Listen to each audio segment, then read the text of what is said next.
코로나 시작한다고 할 때가 작년 우리가 한 2월부터 좀 긴장했었죠.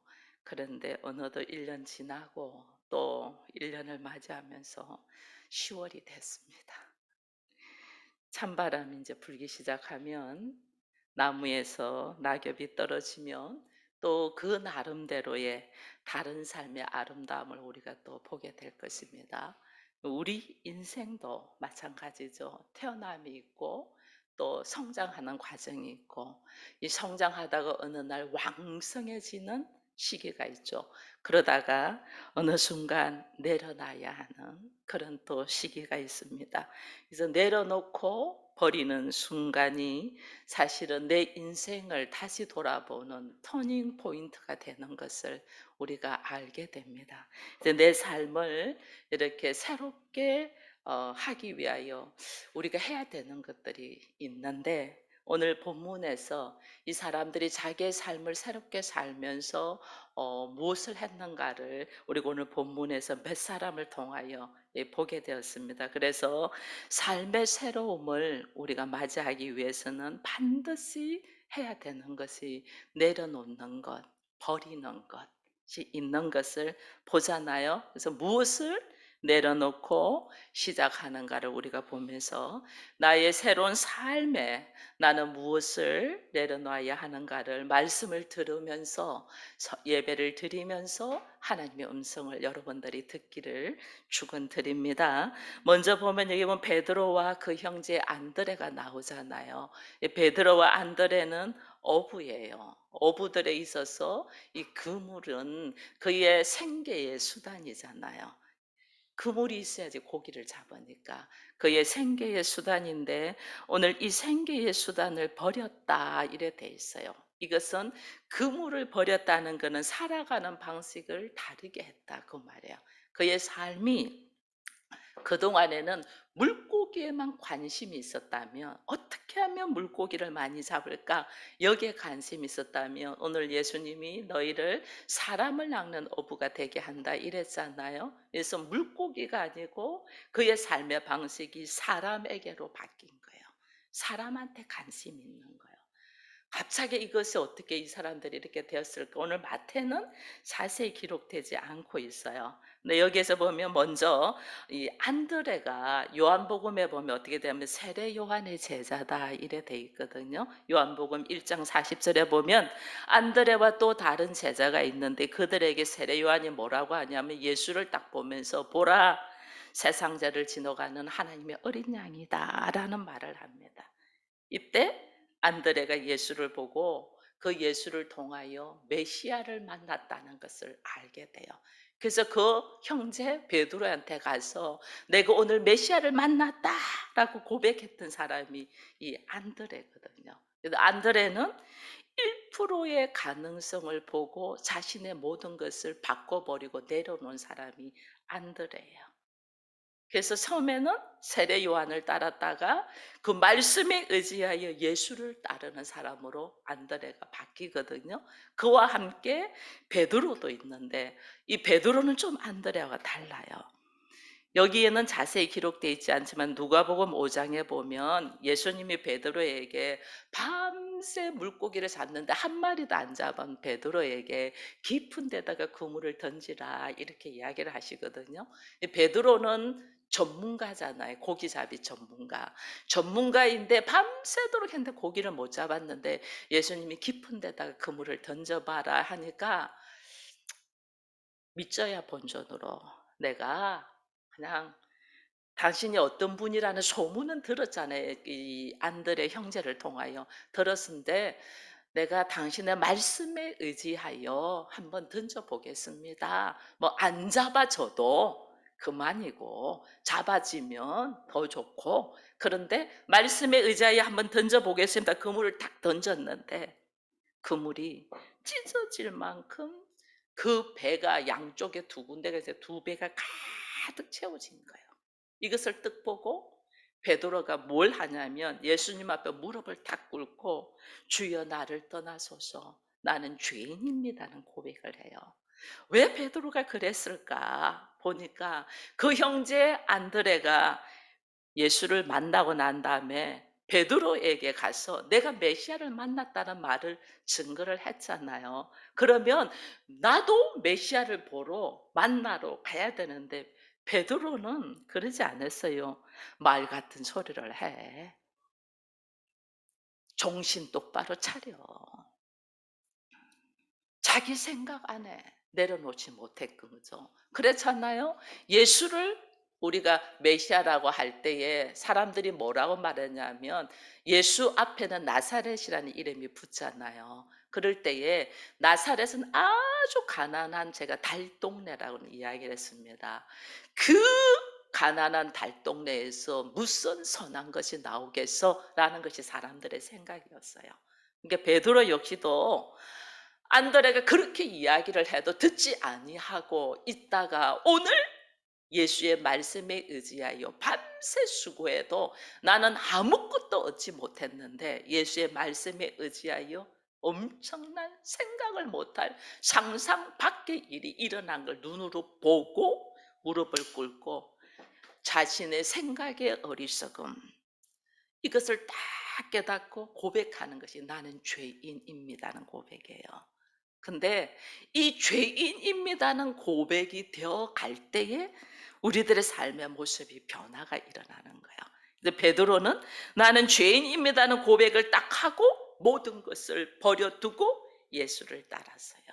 그렇게 예수를 따랐기 때문에 여러분 나중에 마태복음 19장에 보면 베드로가 얼마나 예수님 앞에 당당하게 말한지 모릅니다.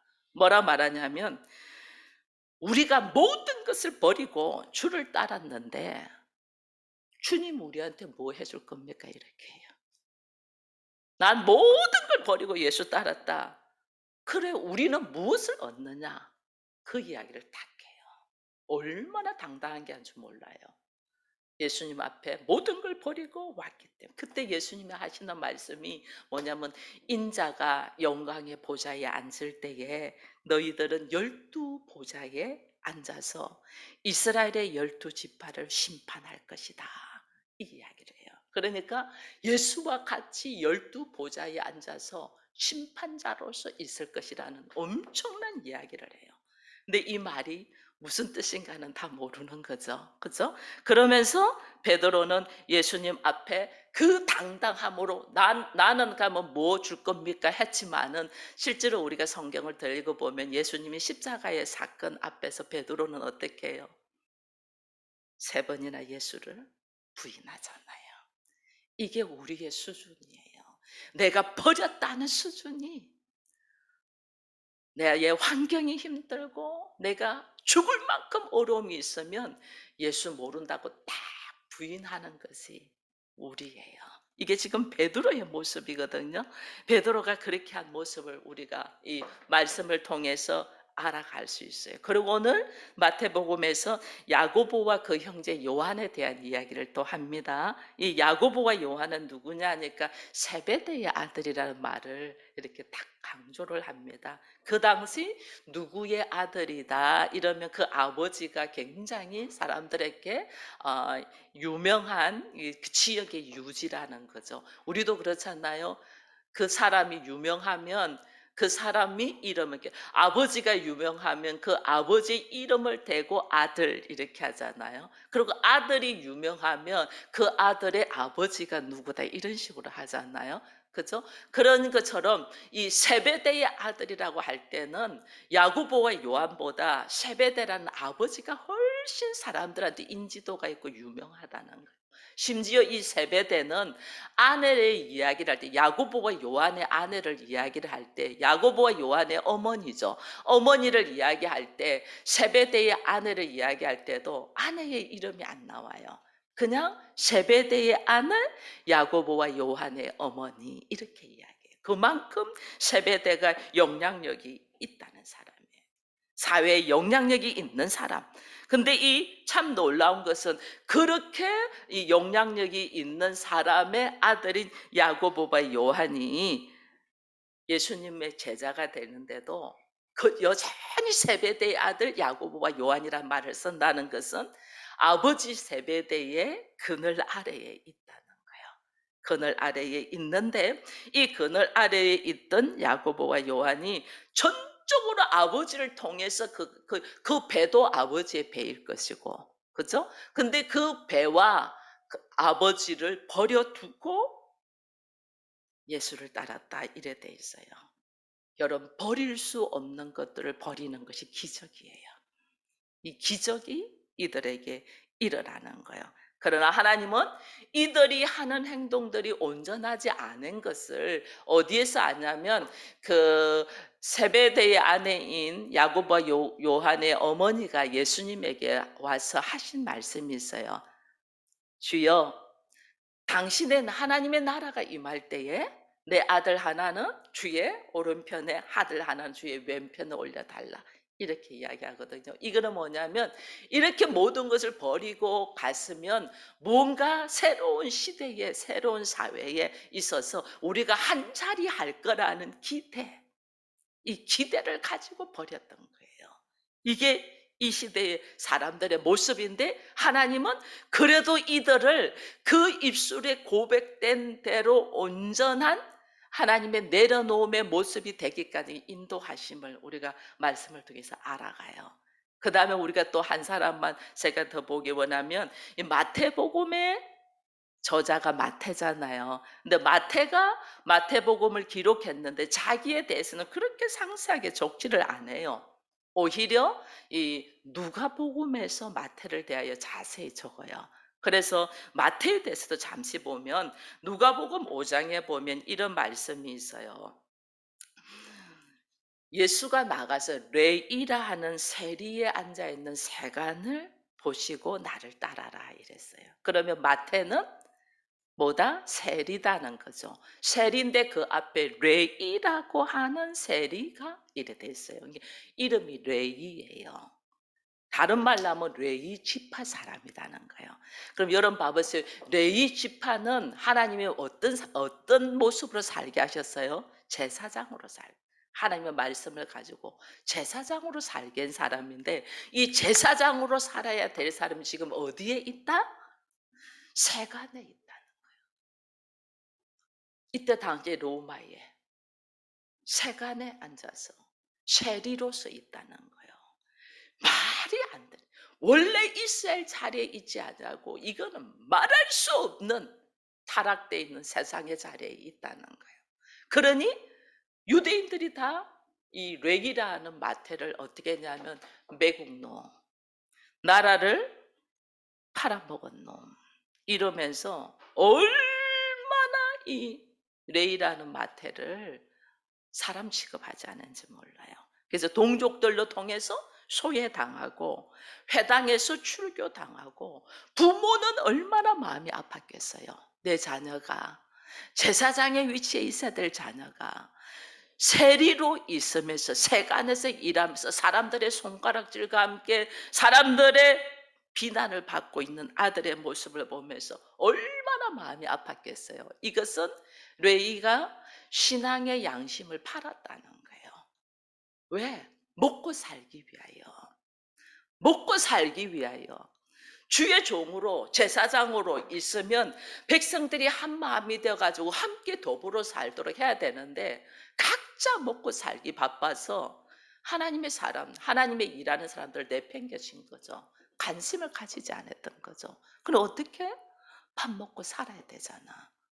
그러니까 어떤 일을 하냐. 이때 당시에 이 레이인들은요, 제사장이 되려고 한 레이인들은 각종 언어에 능통해요.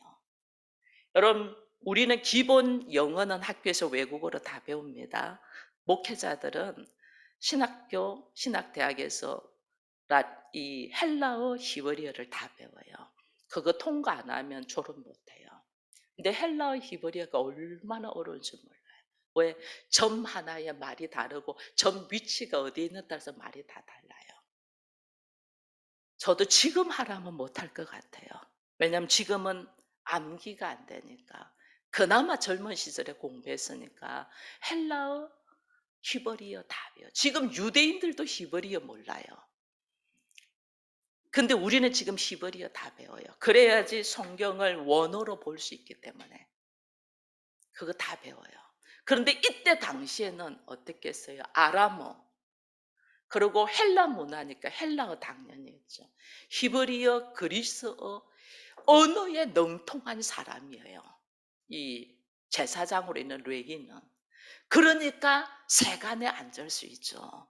여러분, 세간에 아무나 앉나요? 남들보다 그 뛰어난 머리를 갖고 있고 모든 자격증이 갖고 있는 사람이 사람들한테 손가락질을 당하고 매국노라는 이걸 당할 때 이 레위는 있을 곳이 없죠. 돈은 벌어봤어. 돈은 벌어봤는데 있을 곳이 없어. 갈 곳이 없어. 내 부모도 나를 창피하게 여겨. 그 레위에게 예수님이 마태복음 지금 여기에서는 베드로, 안드레, 야고보, 요한이 부른 것만 나오는데 9장에 가면 레위를 부르는 것이 나옵니다. 예수님이 세간에 앉아있는 세리를 보고, 그의 이름이 레위잖아요. 레위를 버리고 예수님이 이름을 개명해 주는 것이 마태라고 해요. 너는 마태라. 이 마태라는 이름은 하나님의 선물이라는 뜻이에요.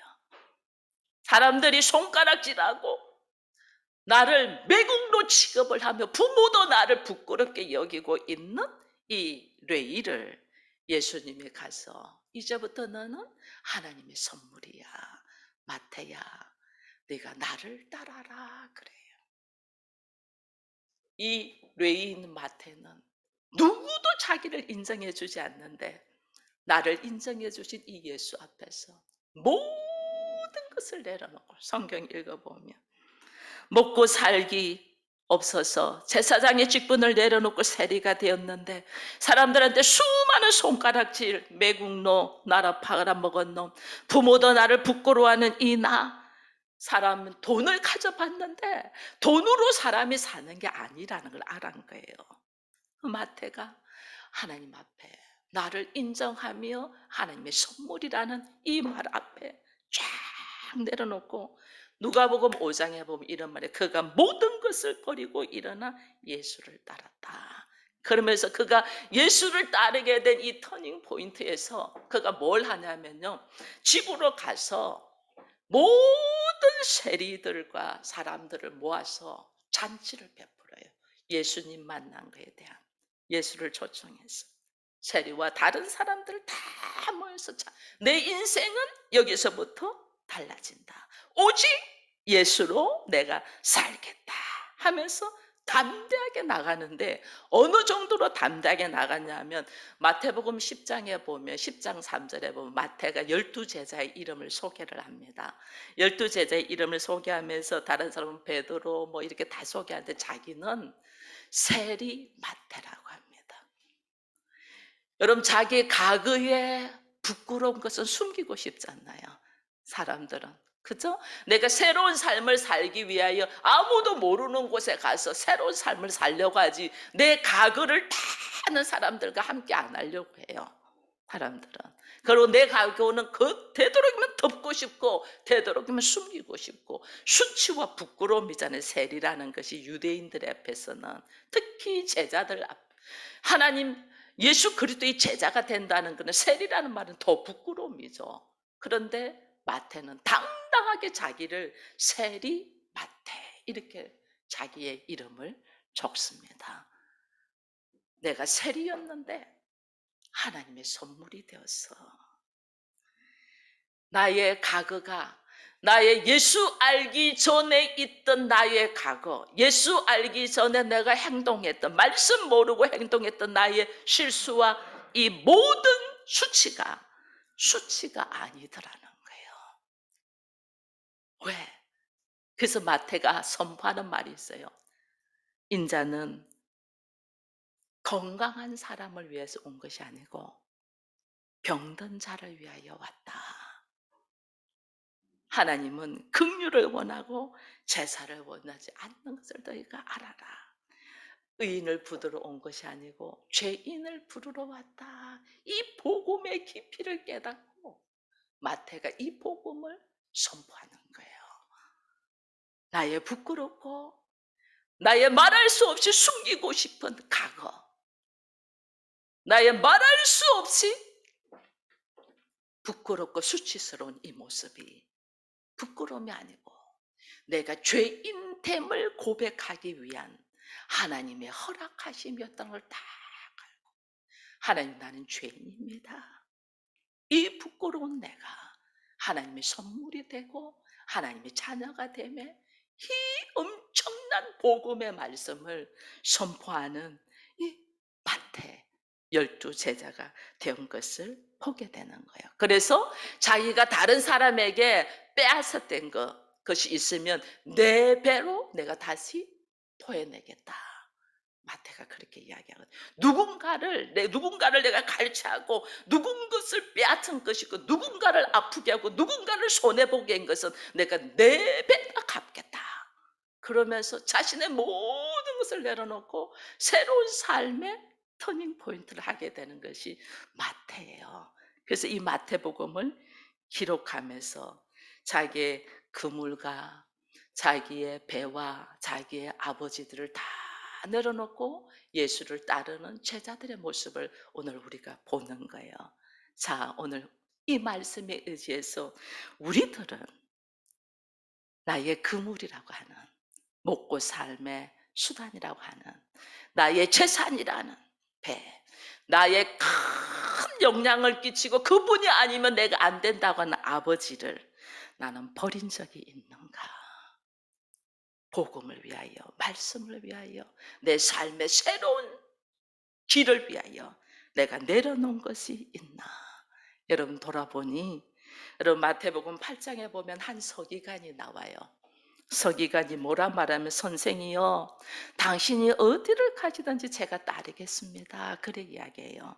이 서기관은 바리새인이거든요. 여러분 바리새인은 예수를 어떻게 하면 죽일까 한 사람들은 바리새인이잖아요. 왜냐하면 예수님이 안식일을 제대로 자기들이 생각하는 대로 안 지키니까 어떻게 하면 죽이려고 한 사람들이에요. 근데 그 바리새인이 예수를 따르겠다고 해요. 그러니까 예수님이 그에게 뭐라고 이야기하냐면, 여우도 굴이 있고 공중에 새도 거처가 있는데 인자는 머리 둘 곳이 없어. 네가 나를 따르면 아무것도 없다. 나는 머리 둘 곳이 없다라는 이야기를 해요. 왜냐하면 사람들이 인정하지 않는다는 거죠, 예수를. 근데 너 나를, 바리새인들은 궁중 심리로 걸어가는데 예수는 지금 아무도 인정하지 않는데 너 나를 따를 수 있어? 라고 이야기를 합니다. 그때 이 서기관은 가만 보니까 계산이 안 되거든. 예수를 따르면 아주 좋은 일이 있어야 되는데 여도 굴이 있고 공중의 새도 거처가 있는데 나 머리 둘 곳이 없는 사람이야. 너 별로 유익되는 게 없는데 너 나 따를 수 있어? 할 때 서기관이 따랐겠어요? 안 따랐겠어요? 따르지 아니하고 돌아갑니다. 이때 또 제자 중 한 사람이 와서 이야기합니다. 예수님, 내가 예수님을 따를 건데 내 아버지가 돌아가셨어요. 아버지 장례 치르고 와서 따르겠습니다 할 때 예수님이 하는 말씀이 있어요. 죽은 자에게 죽은 자를 장례게 해라. 이 말씀이 이 바리새인이 서기관이 딱 들을 때, 뭐야? 아니, 우리가 아는 메시아란 분이 이 정도밖에 안 돼? 아버지 장례도 치르지 말라고 하는 거야? 하면서 자기 안에 생각에 탁 잡혀가지고 예수를 버리고 그냥 탁 가버려요. 여러분, 아무것도 예수와 함께 걷기 위하여 내가 가지고 있는 생각, 감정, 나의 어떤 이 수단, 어떤 노하우, 어떤 영향력 있는 가치관, 이런 어떤 거 하나도 버린 것이 없다면 우리는 예수를 따르기가 힘들어요. 서기관과 같이. 선생님, 내가 어디를 가든지 선생을 따르겠습니다. 말은 맺히게 했어요. 근데 아무것도 내가 주와 함께 가기 위하여 버린 것이 없다면 우리는 서기관과 같이, 바리새인 서기관과 같이 예수를 따를 수가 없어요. 복음의 길은 자기의 것, 고집하고 있던 것들을 내려놓으면서 주의 길을 걸어가는 거예요. 하나님의 나라를 위하여 나를 따르라. 나를 따르라 이거는요. 길의 방향을 바꾸라는 거예요. 우리가 그동안에는 사람들이 많은 사람들이 추구하는 길, 결국은 그 길은 바벨탑을 쌓는 길이고 결국은 그 길은 돌 하나 돌 위에 남지 않는 길이고 결국은 그 길은 모든 사람들이 죽는 길이잖아요. 이게 짐승의 길이에요. 이 길을 가지 않냐고 하나님의 형상으로 영생의 길을 가도록 길을 바꾸라는 거예요. 나를 따라라는 거예요. 나를 따라라. 버리라니까 막 이게 아니에요. 하나님의 형상을 가지고 나의 삶의 방향을 틀기 위하여 나의 삶의 방향을 틀려고 하니까 나의 가치관을 다르게 하려고 보니까 내가 수없이 가지고 있는 세상적인 가지가 많잖아요. 이걸 다 내려놔라는 거예요. 근데 여러분 봤어요? 우리가 제자들이 제자의 길로 예수님과 함께 걸어갈 때 풍랑을 만나야 안 만나요? 만나잖아요. 예수님과 함께 하나님의 형상으로 길을 걸어가는데도 풍랑을 만나요. 이 풍랑을 만날 때에 내가 나를 내려놓지 못하면 금방 우리는 돌아서요. 풍랑 만나서 제자들이 막 죽게 되었다고 막 할 때 예수님이 하신 말씀이 뭐예요? 그들에게 믿음이 적은 자요. 살 길을 향하여 왔지만은 그곳에도 풍랑이 있다는 거예요. 이 풍랑 속에서 예수와 함께 할 때 예수의 말씀이 나와 함께 예수의 말씀의 능력이 하나님이잖아요. 말씀이 하나님의 능력이 함께 풍랑도 잠잠하게 했던 것을 우리에게 보여주셨잖아요. 그래서 오늘 우리로 하여금 죽음의 길로 가지 않냐고 네가 하나님의 형상의 길, 영생의 길, 살 길을 가려면 반드시 용기가 있어야 되는 거예요. 그 용기가 뭐냐? 내가 고집하는 것들을 내려놓는 용기예요. 내가 고집하고 있는 가감하게 내려, 가감하게 버려. 이것을 버릴 때 오늘 우리는 하나님과 함께 동행하며 예수와 함께 영생의 길로 갈 수 있는 걸 보면서 신앙생활은 얼마나 내가 내려놓냐가 신앙생활이에요. 평생을 내려놓는 훈련하는. 그래서 예수님이 심령이 가난한 자가 복이 있다. 내려놓으면 내려놓음. 이 내려놓음이 자기 생각, 가치가 뭐 수많은 것들이 있어. 우리 지금 코로나가 딱 2년 지금 되어가 보니까 믿음이 있는 자와 없는 자가 확연히 나오잖아요. 하나님 지금 구별하고 있는 거예요. 믿음이 있는 자와 없는 자를 구별하고 있는 거예요. 오늘 우리의 믿음을 다시 재정립하기 위하여 나는 예수의 길, 하나님의 형상의 길, 생명의 길, 영생의 길로 가기 위하여 내가 세상으로 가지고 있는 수많은 군더더기를 얼마나 내려놓고 있는가를 우리가 보면서 제자들은 자신의 그물을, 자신의 배를, 자신의 아버지를, 자기의 모든 것을 내가 버렸나이다 라고 말하는 것처럼 우리도 주님 앞에 주님 내가 모든 것을 버렸나이다 이걸 말할 수 있는 상황과 위치까지 갈 수 있도록 오늘도 깨어있는 우리가 되기를 축원드립니다.